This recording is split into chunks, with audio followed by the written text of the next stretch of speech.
What's up, guys? Welcome to Daily Dose of Reddit. This is your host, Zach, and today's subreddit is r/EntitledParents. This story's called Entitled Aunt Would Rather I Die Than Refuse Her Cooking. Summary. I recently moved back to the south because I hated wet, cold, miserable winters up north. However, I now realize there was one major drawback to moving back home. I should never have moved within driving distance to the majority of my family. And now my entitled aunt thinks I should die rather than hurt her feelings. Here's the cast. There's me, entitled aunt, my mother. Another year, another disappointing Thanksgiving. Of course, the usual disappointments were all there. A sister who thinks that being a single mom makes her a freaking saint instead of just someone that didn't remember to use birth control. Critical, alcoholic cousins who can't wait to point out everything wrong with someone else's life, but don't dare look at their own lives as they finish their 5th glass of wine in less than an hour, with the turkey still having 2 hours to go. The parental units who seem desperate to reclaim their lost youth by pretending they still have authority over children in their 30s and 40s, drunk uncles, screaming babies, and way too much drama. And then, of course, there is the biggest disappointment of all. My demanding attention floozy of an aunt and her freaking sweet potatoes. Those god-awful, too sweet, freaking make my teeth hurt just thinking about them crappy sweet potatoes. Her pride and joy side dish that she insists on bringing to every Thanksgiving instead of burying it with shame in the backyard with the rest of the fertilizer where it belongs. The dish she insists on forcing each one of us to consume.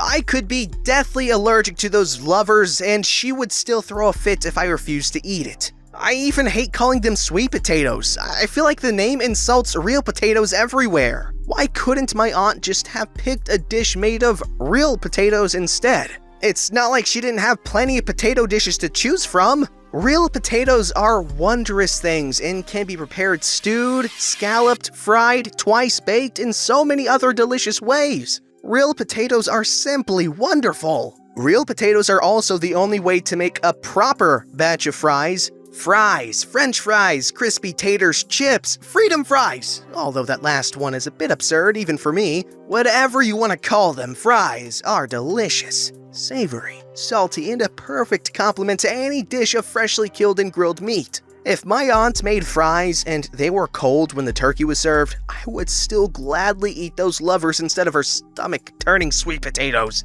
On the other hand, sweet potatoes are an abomination when fried. People who make fries out of sweet potatoes have clearly suffered a psychotic break of gargantuan proportions and are now trying to take everyone else down the rabbit hole to cuckoo land with them by attempting to trick us into thinking we're getting fries instead of freaking sweet potatoes. I recently lost my oldest and dearest childhood friend to sweet potato fries. He has become a casualty of the devastation caused by sweet potatoes. Not only is he eating sweet potato fries, but to offset the sweetness, instead of ketchup, every God-fearing true blue American's choice for fry dipping, he's dipping those lovers in mayonnaise. Mayonnaise! This is the United States, not the Netherlands. No offense to the Dutch people, but no, just no. I tried to talk him back to insanity. I yelled at him, sweet potatoes are not for fries, they are for pie filling. Pie freaking filling! Unfortunately, I found him to be an unresponsive, broken shell of a man. He is lost in a twisted wonderland where up is down, hot is cold, and sweet potatoes are made into fries. But of course, the nastiest preparation for sweet potatoes is reserved for Thanksgiving, and somehow, my aunt has made it even worse. Whoever thought of candying sweet potatoes with brown sugar and maple syrup and then topping that crap with marshmallows is one seriously messed up, escaped mental patient. And to then make it a staple side dish on a national holiday. Well, that's some devious Dr. Evil level plan to destroy America. So naturally, my attention-seeking aunt had decided years ago that this travesty would become her signature side dish to bring to Thanksgiving. That monstrosity of a side dish has tormented me for years. Not only is it there during Thanksgiving, but everyone eats it. We don't have a choice. As my aunt is the one who brings the sweet potatoes, along with my alcoholic cousins that she spawned, she insists that everyone must have some of her famous side dish. We are then expected to fawn over her about how delicious they are and ask her what her secret is, blah blah blah. If anyone doesn't eat her candied marshmallow-covered turds and compliment her, she will harass them throughout the entire meal, constantly tell us how insulted she feels until we give in. This year, I decided to tell her no and pass on the orange, sugary horror. Have some of my famous sweet potatoes, OP?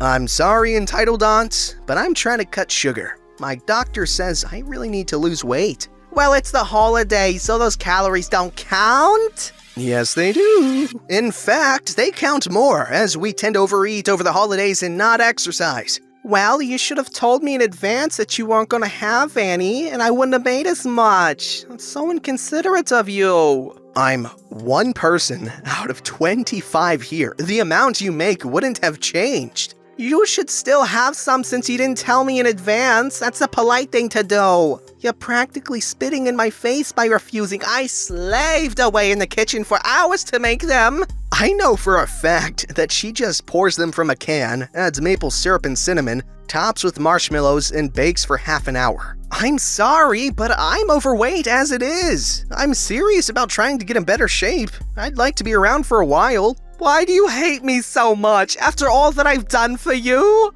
I have no idea what she's done for me. I've only ever seen her during the holidays, and I still don't know why my doctor seems to care more about my health than my family. Entitled aunt then turns to my mother and says, I can't believe you raised such a horrible child. I'm freaking 40. Tell him to have some or I'm never coming back to this house again. LP, you know how sensitive your aunt is. Just have some and tell her it's delicious so she shuts up. It seems I was left with only 3 options. Option A, have some and pretend entitled aunt did a good job instead of trying to freaking poison me. Option B, refuse and hear her whining non-stop about how I insulted her for an entire freaking year. Option C, take the honorable way out by removing the carving knife from the turkey and committing seppuku right there in front of my loved ones. I'm still alive to write this, so you can guess the outcome. Once again, my aunt won this year. I caved into her demands to try some of her crime against food that she calls a side dish while she smugly smiled. I pretended to enjoy eating her potential violation of the Geneva Convention while constantly looking for my chance to go to the bathroom and attempt to quietly vomit that crap into the porcelain deity. I don't know about you, but option C looks better every freaking year. First of all, my man, thank you so much for writing that so well. That was just an absolute joy to read. That was a blast. Oh god. 80% of that story was just him ranting about sweet potatoes. I love it. I absolutely love it. This story's called Entitled Mother Threatens to Burn Down School. I have been teaching for 22 years, so I have a lot of crazy stories. The one that stands out the most to me is a mom who lost her mind over me giving her son a B instead of an A on a project that he turned in late. At the school I was working at, during this time, it was required for teachers to assign a spring break assignment.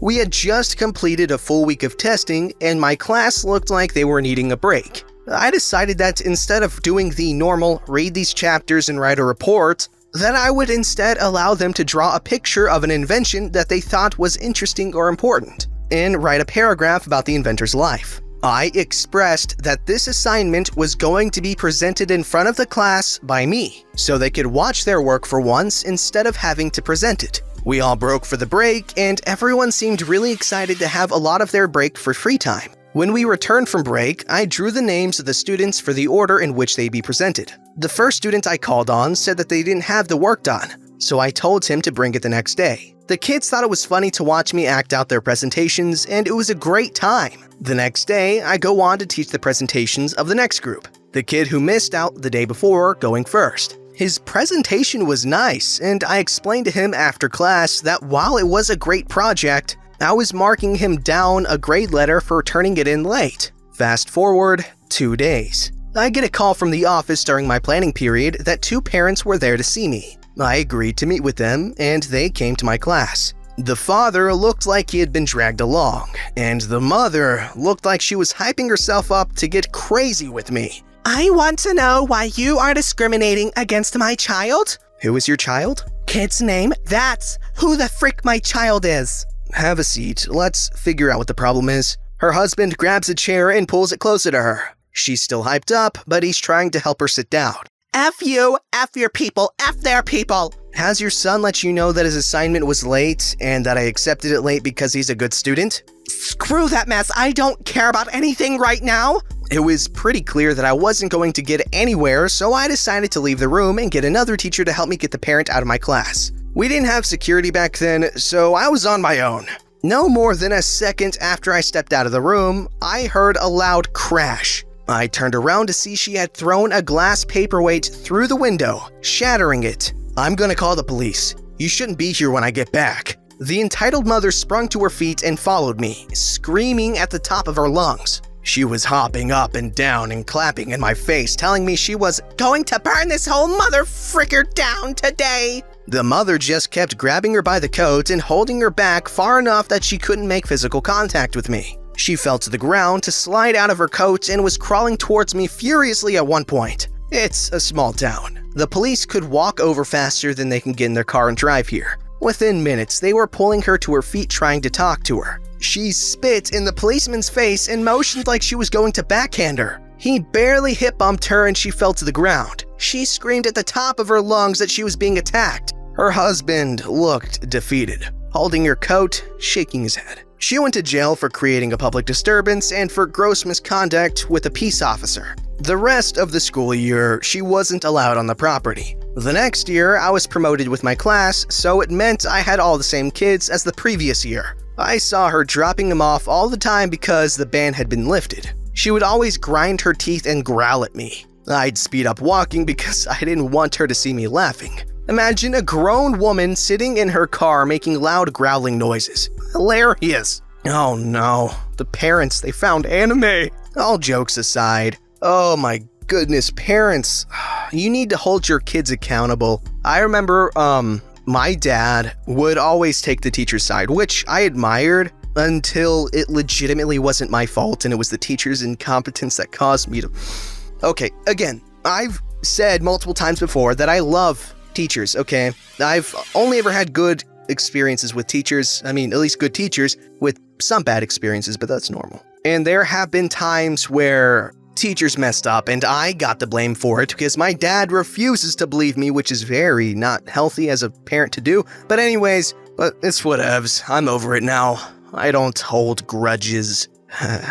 This story's called Entitled Parents Says That Their Child Should Be Allowed to Break Housing Law. I live in a group of townhouses. I own while most others rent. There has been an ongoing problem of children being extremely loud, committing vandalism, and playing ball games on common property. This is all breaking the housing laws that we have for our complex. I live with chronic migraines, and another person in the complex also has health issues. Despite all the entitled parents involved knowing this, they allow their kids to start screaming at 6 a.m. It's gotten to the point where multiple homes have complained and the housing laws are going to be enforced. Before this, I feel like I should rattle off all the issues that have led to this point. Children playing at the top of their lungs in front of my window and in my front garden starting at 6:30 a.m. and ending at 8 o'clock p.m. Children breaking up rocks in my front garden into shards and leaving them where they can harm people and animals. The same rocks and shards being thrown into my backyard. This is especially dangerous because my dog's health dictates that my lawn is mowed regularly. Rocks can turn into projectiles when they meet mower blades. Things going missing from my backyard, then turning up a day or two later at my back door. One 10-year-old urinating in my front garden. Damage to the front of the property and surrounding trees. The children turning up and down the water pressure in my house, the tap is located in my front garden, despite tapping it up to stop it. I would like to say that if the children had been respectful, no one would have complained. But they did, and a letter went around dictating what laws were being broken and what ones are going to be enforced in the future. One entitled parent approaches the other person living in my home today and says, I'm not keeping my entitled kid inside all holidays. We all need to figure out a time when they can bounce the ball and run around. They have a backyard and don't need to play on common property. They have all been told over and over again how hard it's been living with the constant noise. The other entitled parent blames depression and his sick partner not being able to handle the entitled kids inside. The entitled kids are old enough to know that sick people need some peace and quiet. This is crazy. It's not my job to deal with someone else's kids, and I feel like they are being pushed onto me. I want silence in my own home for more than the time that the kids are at school. The temptation to fill my migraine diary with rude kids as a trigger is unbearable. I'll give an update when the other person in my home is contacted by the housing law agent. You see, this is actually a big problem. You see, when you're a kid, you have all these adults telling you, hey, get off my lawn, you're making a man, all the stupid stuff you see in kids' movies with grumpy old Mr. Fletcherman or some generic grumpy old person name. But the thing is, the kids are jerks. They're little turds, okay? They break crap. They're loud, okay? People pay money to be in these nice neighborhoods and all that stuff, and then they're kids. The kids, they come and they're loud. Oh, God. Parents, keep your kids under control. I was a good kid when I was a kid. I mean, actually, when I was in, second grade, I would, I don't know if I can talk about this. I would have, a fight club. Me and my friends would just meet up, 7, 8, kids. We would meet up and beat the crap out of each other. I was undefeated, though. All right. I beat up a bunch of second graders. I don't care. I was still cool. Because I was a second grader, too. Don't get it wrong. This story's called, It's My Dog, so I'm allowed to hurt it. Little bit of background. This happened when I was around 10. I played for a football team called PBFL, and I went there every Saturday, and still do. Cast. Me? Why bother asking? Entitled mother? Haven't we been here before? Entitled kid? I seem to remember this. Story. I had gotten to my football pitch and was practicing with my football team, and I was playing in goal. Enter entitled kid. I hear a yelp from behind and turn around. Excuse me? Entitled kid keeps yanking on her dog's leash. Hey, you aren't allowed to hurt your dog that way. It's animal cruelty. My dad watches the news all the time, so I know about this. You can't tell me what to do. Well, you are hurting your dog, and that is animal cruelty. So, it's my dog. I'm allowed to do what I want with it. No, you aren't. Your dog can be taken away because of animal cruelty. Huh. Entitled kid walks away. I turned back to practice, thinking, good deed done. Another dog saved. Woohoo! Boy, was I wrong. Re-enter entitled kid, dragging entitled mother along with her. Excuse me. I turn around. Yes. Don't ever talk to my daughter like that again. Do you hear me? Not sure how to react. I say, okay. I see her daughter crying behind her, looking at me nervously. They exit the scene. Now, please, don't criticize me for this. I was only 10 and I had never heard of a Karen or even discovered this subreddit, so I had no idea how to react. If I was the age I am now, with all of my current knowledge, I would have reacted very differently. But, as I say, I was 10. I hope you enjoyed this post. You know what? That kid, good kid. He saw something bad going on. He said something about it. That's how everyone should be. Pedestrian effect, that is not as crazy common as you guys think. At least, I've seen lots of opposing evidence to its prevalence in our world today. And that's a good thing. That's a good thing. People, they see an injustice happening, they are inclined to speak up. And that is something I'm so grateful for. This kid, he's got that. He saw this kid, this little snot hurting a little dog, and he's like, hey, you know what happened. I just read the story. Don't forget to like, subscribe, and hit that bell to never miss an episode.